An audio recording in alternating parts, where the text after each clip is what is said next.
O outono começa na quinta-feira, às 6h01 da manhã. A previsão é de mais uma estação com temperaturas acima da média. Será que vai ser parecido com o outono do ano passado, hein? Quente e seco, lembra disso?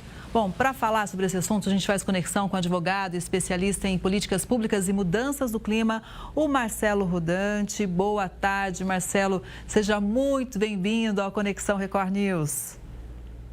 Ótima tarde a todos vocês, obrigado. Satisfação estar aqui com vocês. Satisfação a nossa também. Marcelo, a gente pode dizer que a gente está vivendo um novo normal climático, hein? A gente pode falar sim, porque a gente está vendo se repetir essas questões, por exemplo, com as estações do ano. Aquela ideia de umas estações bem marcadas, elas estão, de certa forma, sendo alteradas e estão se perdendo.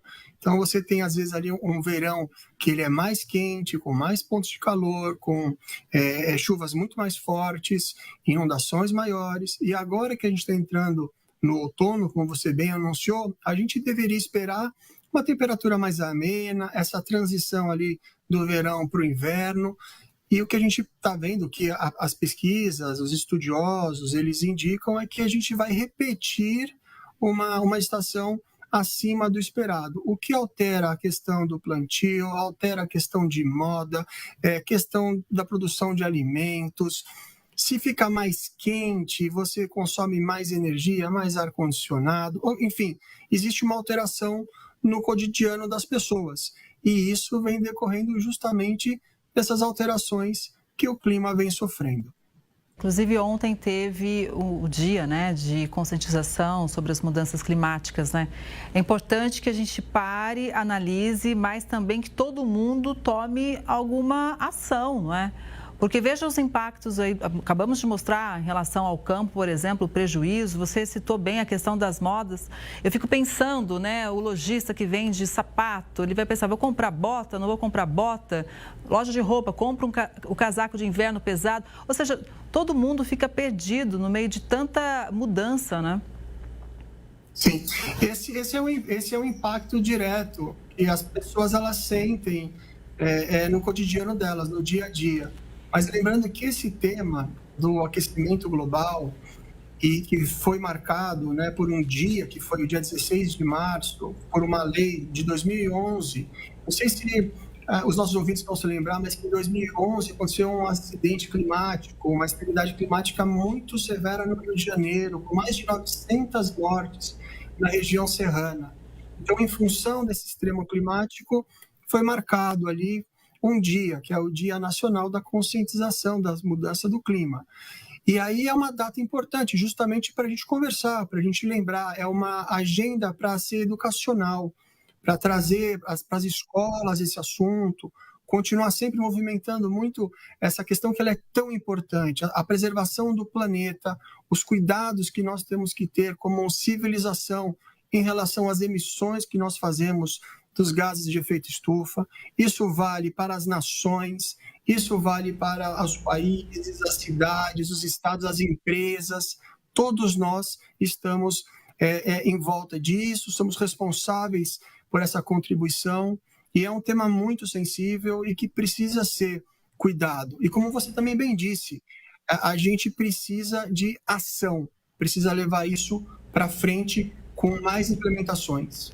Agora, é ano de COP30, né, Marcelo? Você acredita que o Brasil, a gente pode ser protagonista, ganhar espaço nessas pautas ou não? A gente está errando também e a gente pode também não ter o espaço que a gente poderia, né, obter?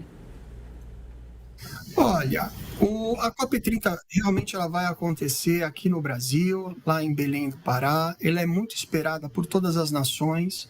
É um momento muito importante, porque como a gente falava, a gente está, tanto em termos globais, precisando fazer a implementação das medidas.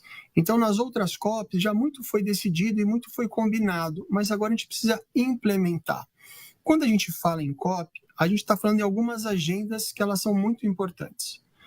Para a gente explicar, uma agenda fundamental é a da mitigação, ou seja, como é que nós, enquanto nações, enquanto civilização, a gente consegue efetivamente diminuir as emissões, descarbonizar os setores, tomar mais cuidado com a questão do desmatamento, evitar essas emissões que acontecem em alta escala. Isso a gente vai mitigando, a gente pode ir tentando sequestrar, tirar esse carbono do meio ambiente e tentar lidar com essa situação. Isso é um lado.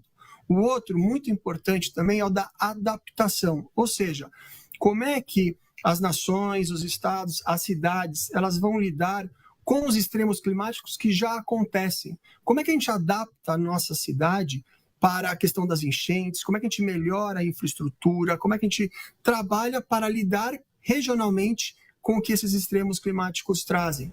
E outro tema muito importante que precisa ser implementado é o do financiamento, ou seja, aquelas nações que são historicamente mais responsáveis por terem feito as emissões dos gases de efeito estufa, elas têm um compromisso assinado, né, multilateral, de fazer um financiamento, ou seja, conseguir trazer recursos para que os países em desenvolvimento possam efetivamente ser beneficiados, né? Então, os países desenvolvidos, eles foram responsáveis pelas emissões, agora eles precisam financiar, eles precisam ajudar e criar mecanismos de recursos para que os países em desenvolvimento possam acessar esse recurso e trabalhar com esse tema. Então, está tudo muito interconectado. As nações, a COP30, e quando você falava do Brasil, o Brasil tem a floresta amazônica, que é a maior floresta tropical do mundo, o Brasil tem uma matriz energética verde, limpa, a gente tem o etanol, o biodiesel, a gente tem a questão das hidrelétricas, a gente tem a questão da energia eólica, a solar, então a gente é um exemplo nesse ponto, mas a gente peca muito no desmatamento. O desmatamento é o nosso calcanhar de Aquiles que precisa ser trabalhado. Então as políticas públicas precisam implementar um controle maior de desmatamento. E a questão das queimadas, que também se fala muito, já é uma consequência do aquecimento global. Mas a gente precisa continuar investindo nessa questão de degradação decorrente de queimada. Investir em tecnologia, em brigadas, em conscientização. Ou seja, é um trabalho sistêmico, transversal, que o Brasil tem que realizar para ter esse protagonismo nessa agenda tão importante. Potencial para ser protagonista o Brasil tem. A questão é implementar essas ações e ter medidas que sejam coerentes e que possam sustentar a palavra que o país apresenta para o mundo. Acho que tem que chamar todo mundo para conversar, né, Marcelo? Sociedade, porque as pessoas precisam sobreviver nas regiões, mesmo na floresta amazônica, né? As empresas, né? E também ter as ações públicas, tudo em conjunto, né? O investimento, a gente não pode deixar de ter um investimento, mas com todo mundo sentado à mesa, negociando, até para aumentar a consciência, né? E realmente acertar nas ações. Conscientização é uma palavra-chave, educação e implementação das ações. A gente, como pessoas que vivem nesse planeta, nesse momento e nessa geração, a gente tem a responsabilidade de entregar o planeta para as próximas gerações numa condição de existência. Isso só vai acontecer se as pessoas compreenderem efetivamente os problemas que a gente está enfrentando, se a gente começar a acreditar na ciência, parar com o negacionismo e as ações serem sérias, as ações elas serem efetivamente capazes de alterar esse quadro. Isso vai passar por questões que são complexas e difíceis, como, por exemplo, a questão da matriz fóssil, do petróleo, do carvão, gás, mas da transição energética. Mas se os líderes não fizerem nada, se os grandes empresários, as grandes empresas não efetivamente entrarem nessa agenda por entenderem que a gente vive num sistema e que esse sistema tem que ser equilibrado, nós teremos problemas cada vez mais sérios. Os extremos climáticos, esse novo normal, vai gerar enchentes, destruições, tempestades, muito prejuízo, muitas mortes, muitos problemas econômicos, sociais, muitas desigualdades vão ser aumentadas. A gente precisa olhar para essa pauta, ela é muito importante. Até porque a gente só tem essa casa, o planeta Terra, né?